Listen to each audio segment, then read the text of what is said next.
Well, I have an interesting sermon that I planned for today. So I'm going to try it. Nothing real radical, real different, but maybe a tough subject to talk about. I asked a question. I found a couple commentaries about Psalm 84, and they asked, "Why do you go to church?" And they went through a list of questions. And if you ever Google "why do you go to church," you'll get lists upon lists of 10 reasons to go to church, 23 reasons to go to church, 50 reasons to go to church. And I found one that said 6 reasons not to go to church. I thought that was interesting.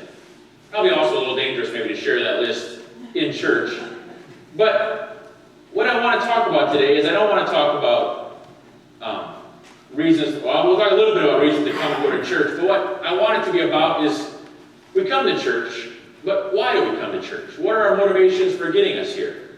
And hopefully by maybe taking a little bit of a look at the motivations about why we're sitting out here in the morning, if we can understand them a little bit better or maybe even change them some, we'll be able to get a little bit more out of church. We understand why we're here, or maybe look a little different, but why we're here, we'll be able to get a better connection with God, be able to experience the Spirit a little bit more. So I'll share the list of 6 reasons. I think I'll only share 5 other reasons to come to church, not to come to church. But then we'll share some other reasons of why we do come to church and what we get out of coming to church. We all know that some people will make, and we've all been guilty of it, I've been guilty of it, any excuse not to come to church. The reasons are legion. There's dozens and hundreds probably of them.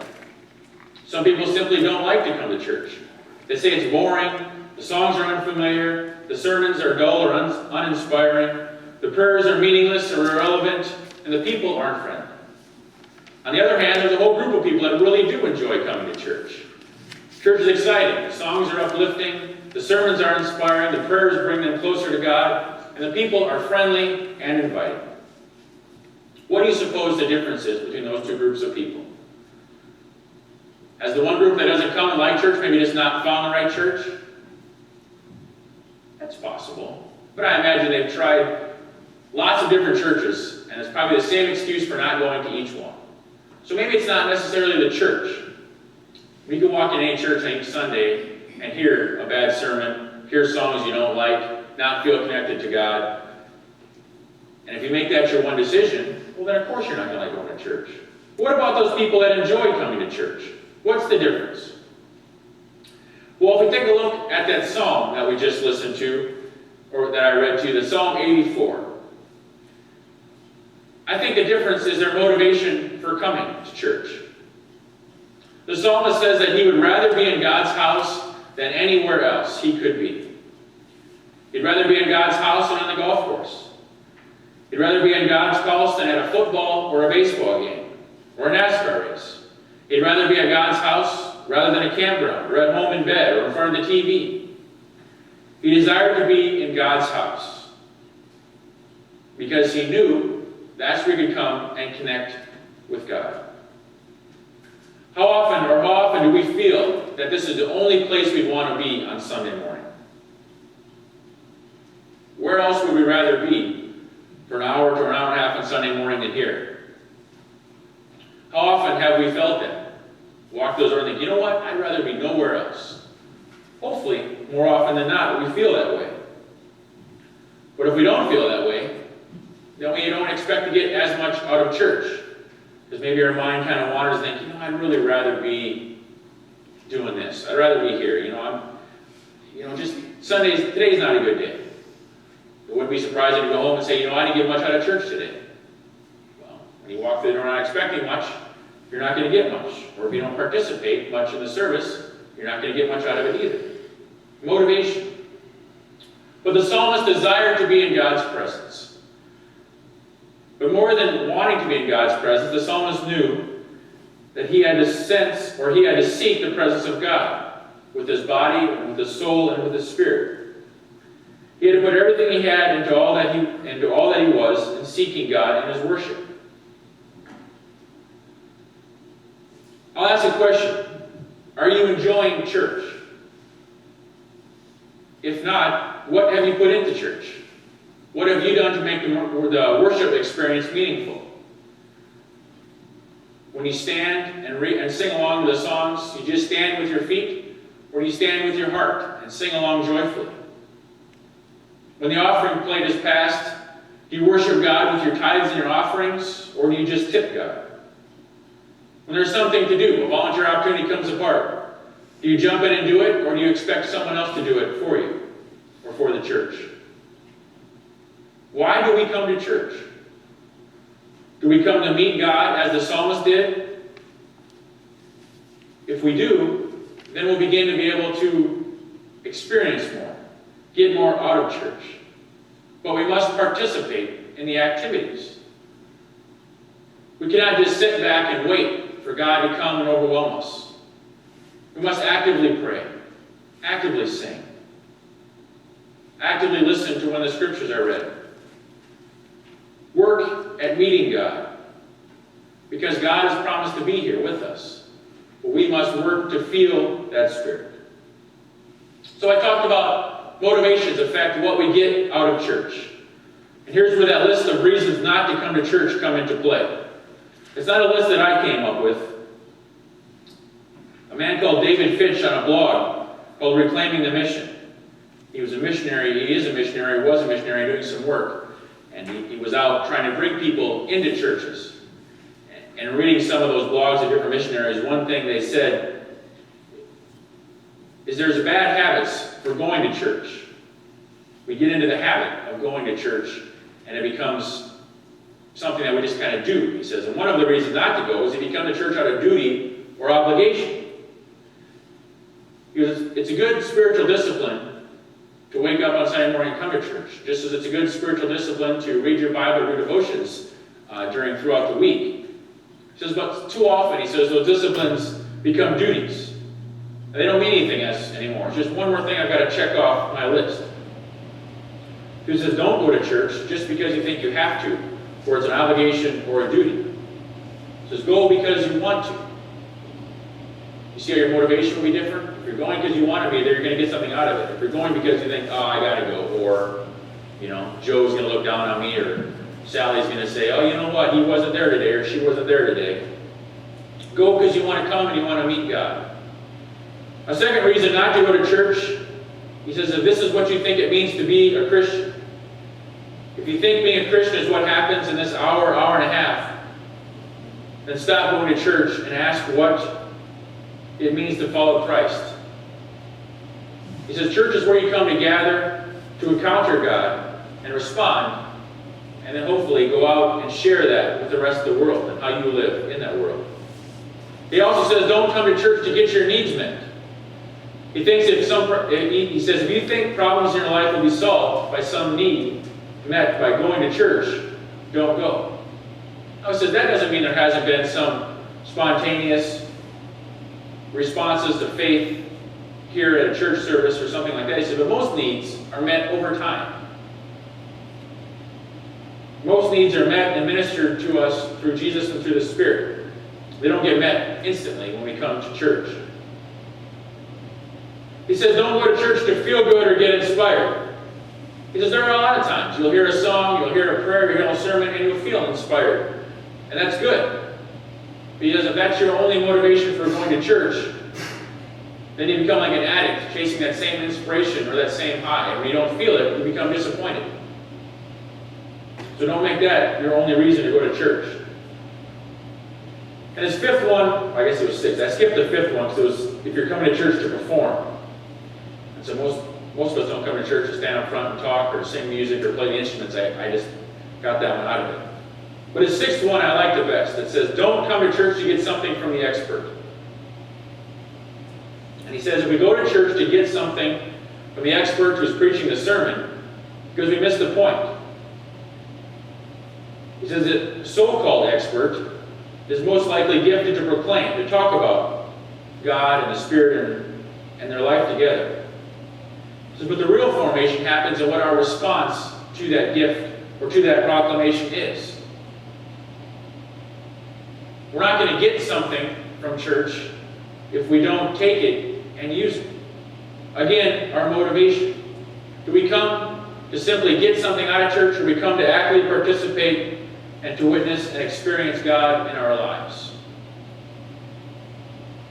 If you will seek God with your whole person, you will walk away from the services with a fresh encounter with God. Not only that, if you will seek God in that fashion, you will not be able to stay away from the church house, when God's people are there meeting with Him.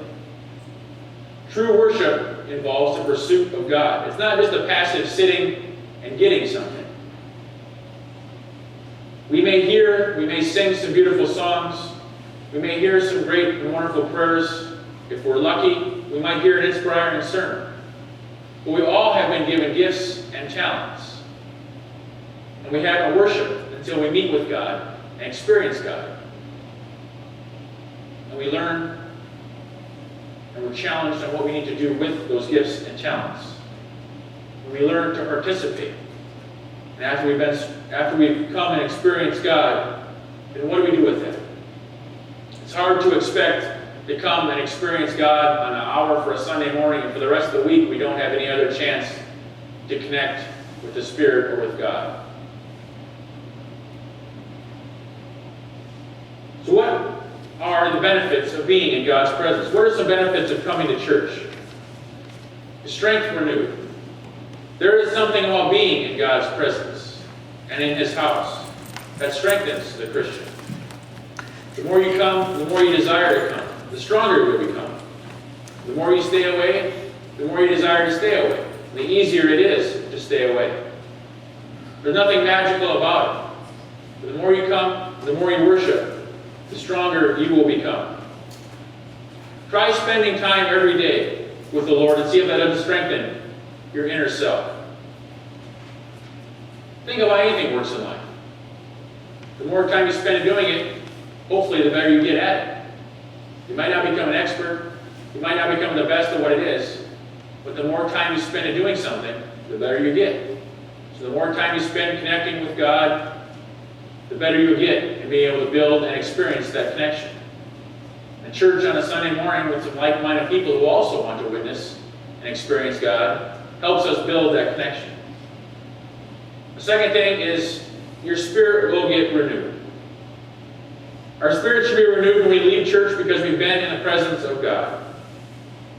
We ought to be able to help to lift some other brother or sister up who may need their spirits lifted. All week long we pass through the valleys of Baca, as the psalmist said. We're battered by the world, by the busyness, by disease, by financial hardship, failures and sins, and by family problems. We come to church laden with some of these burdens. And this is a place where we can come, we can experience God, and we can know that God is bigger than all of our problems. We can know that there's a community here that cares for us and wants to help us shoulder those burdens and help us walk through them. When we come, we experience that, and we're reminded that we don't travel this path and this life alone. The third one is we can have our prayers answered. You can call it old-fashioned, but God hears us when we pray, and He will answer our prayers. The closer we get to God, the more obvious the answers to our prayers become. It doesn't mean the answers will always be what we think they need to be. Sometimes God's answer is no. Sometimes God's answer may be something different completely than what we're seeking. But when we come, when we experience God and worship God, it gets easier for us to understand and recognize those answers.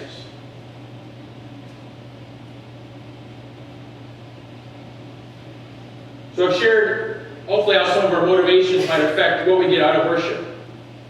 And I shared 5 reasons why maybe we shouldn't come to church, meaning if those are our motivations for being here, maybe we should examine them and think, there's a better reason to come to church, because I want to experience God.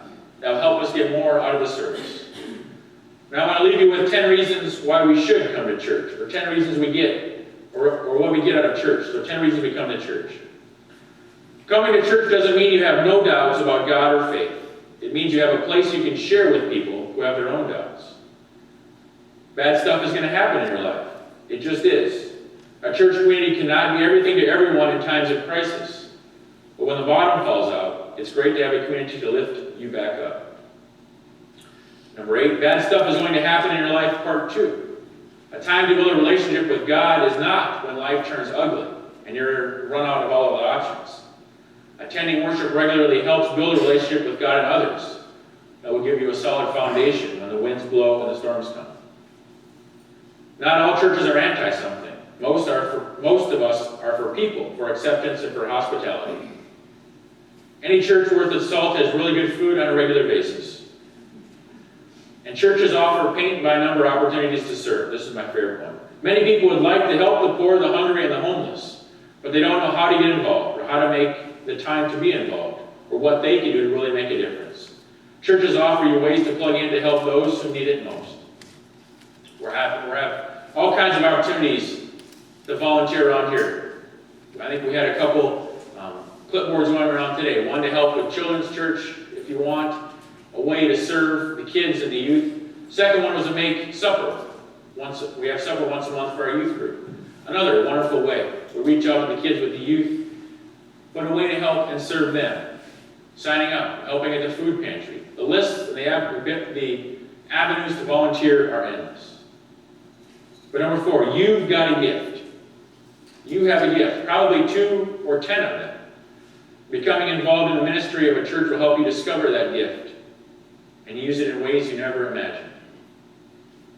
Not all churches are after your money. Good churches want a healthy relationship with money. Sure, churches need to pay the electrical bill, the pastor, and the organist, and all that other stuff. But money and the church is more about you than it's about the church. Taking a break from our hectic lives to come to church and accepting the gift of Sabbath. Sabbath dissolves the artificial urgency of our days because it liberates us from the need to be finished. We don't take Sabbath and come to worship because we have time and have finished up everything that needs to be done. We take Sabbath because it is time to stop. We're designed to stop, rest, and reflect.